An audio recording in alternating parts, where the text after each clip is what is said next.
Here's Augustine. One thing you have to deal with when you're playing Dallas, not only Clark can they make the threes, but you know what? They can defend the three-point shot pretty well. Well, I know that's an emphasis of Rick Carlisle. They finished top 10 a year ago in three-point field goal defense, and they were able to do that because they do a nice job closing out on deep shooting threats, and then they don't give up very many easy shot attempts from behind the three-point line. They transition defensively as well. Haywood and Dirk make up the front court. Kidd and Terry on. They're manning the backcourt, and Butler. So that's who Dallas starts the second with. Oh, no, he may have gotten injured right there. He's in a lot of pain. Kevin, this is certainly one aspect of the game that you never want to see. Hopefully the injury's not too severe, and he'll be able to return to action soon. The Mavericks making a switch here. Marion's checked in.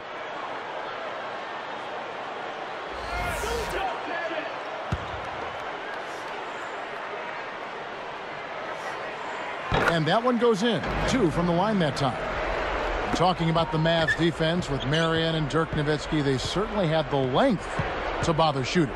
You're right, and Kidd is no slouch either, Kevin. I mean, he's physical, and he can still bother point guards with his strength and his savvy and understanding. But you also have to credit the coaching staff because they do a nice job providing the players with a good defensive scheme. And here is Butler after Steven Jackson hitting the three. Here's Brown, and Brown throws it down hard. Now let's take a look at it once again with our Sprite Slam Cam. Excellent defense, and the steal earns him a quick bucket. Got a terrific defensive center. I mean, he's a guy who can really protect the paint. They say he can be a little disinterested at times, but when he's animated and engaged, he's as good as there is at the defensive end of the floor at his position. Let's go to the sideline for the Gatorade Injury Report with Doris Burke. Guys, I was able to catch up with the Mavericks head athletic trainer, Casey Smith. Fortunately, guys, he said it's not that bad. He's been given the okay to come back if necessary. I guess we'll see what they do as this game wears on, Kevin. All right, thank you, Doris. And it looks like they're keeping him hydrated with Gatorade. And, of course, everyone hopes he'll get back in the game. A different look for Dallas. Chandler comes in for Brendan Haywood. And Jason Kidd has subbed in for Caron Butler. Then for the Bobcats, Thomas comes in for Boris Diaw. And it's Wallace in for Derek Brown. And now our sideline reporter, Doris Burke, has some info for us.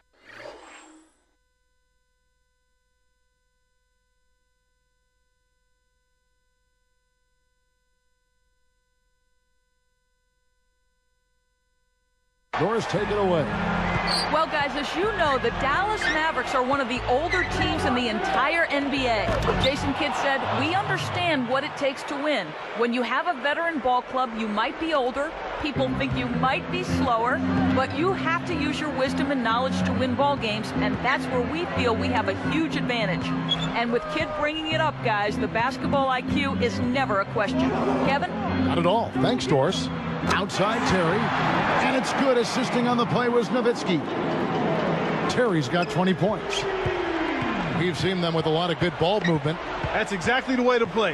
The fans love it. It's fun for the players. I love it. And more importantly, it's tough to defend. Augustine, that's good. No one really contested him at the basket that time, Kevin. He's just too good in there to leave the door open for. Outside Kidd. Pulls up, high post, and it's Dallas with another. Well, I tell you what, when you get this kind of effort and efficiency from him, they're a really hard team to beat. A lot of road struggles for the Bobcats last year, Clark. And as you would expect, I mean, a young team trying to become a playoff team, they managed only 13 wins away from home. Not good for a team that made the playoffs, but something to build on going forward. Now Augustine following the miss by Terry from deep. Chandler is tagged with the reach. That is his first foul of the game. Last season, for the first time, NBA fans were allowed to influence, Clark, the decision on the league's MVP. Yeah, interesting. The fan vote will only count for 1 out of 125 total votes, so it's unlikely to make any kind of huge difference, but it may lead to less unanimous MVP votes. Bobcats making a switch here. Kept alive. Thomas, that's good. That's great hustle there, Kevin. Persistence paid. Here's Kidd. He's got 13. And Clark, if the fans only get 1 out of 125 votes for MVP, do you think that they'll ever influence an outcome? No, I don't think so, but it's still kind of a neat way to engage the fans. Bobcats on D, following the miss by Jason Kidd. Outside Terry, and a great assist by Kidd as that one goes in. This is an absolute monster performance from him. He is pulverizing them from the three-point line.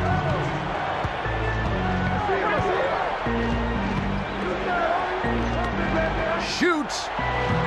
Wallace misses. They'll allow him to get that off all day. Marion kicks to Chandler. Fades away. The shot by Marion, no good. Well, he can't believe that one didn't fall. Those are usually automatic.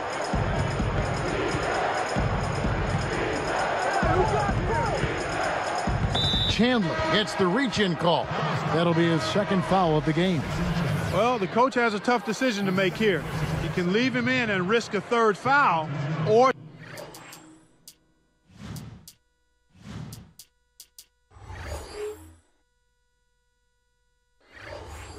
take him out with 2 and lose some of his production.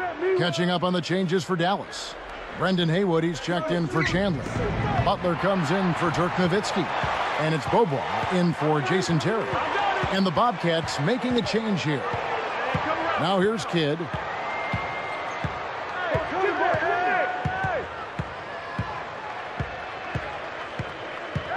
Dump off pass. And Dallas calls their first time out of the game.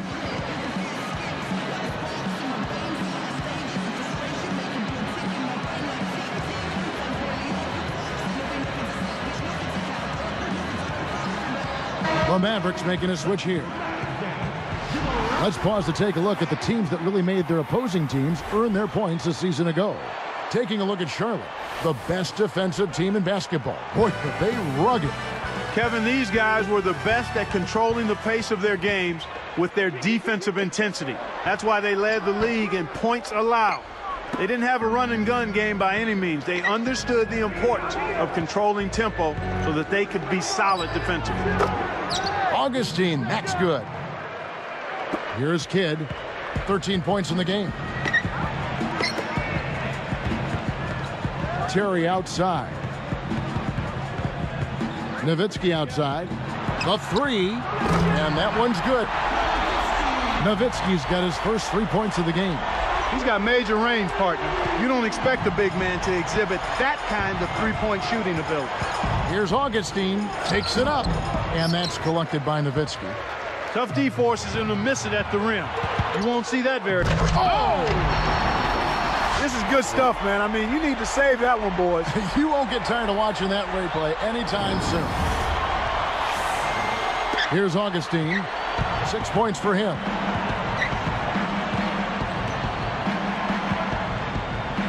Behind the back, here's Jackson. Can't get it to fall from downtown. It's one-on-one. Here's Thomas. Nowitzki muscles in and snags the offensive rebound. It's hard to make a pinpoint pass from that far away. He couldn't get a hold of it. Here's Brown. And once again, off the mark by Charlotte. And that concludes the first half.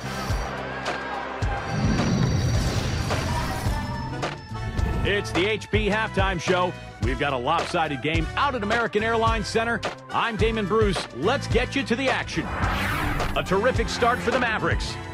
Their outside shooting looks like it's radar guided. Seems like every time they put up a 3, it's dead on. Jason Terry is playing effortlessly. He's got 23 points, been dialed in from downtown so far. And the Bobcats have been plugging away.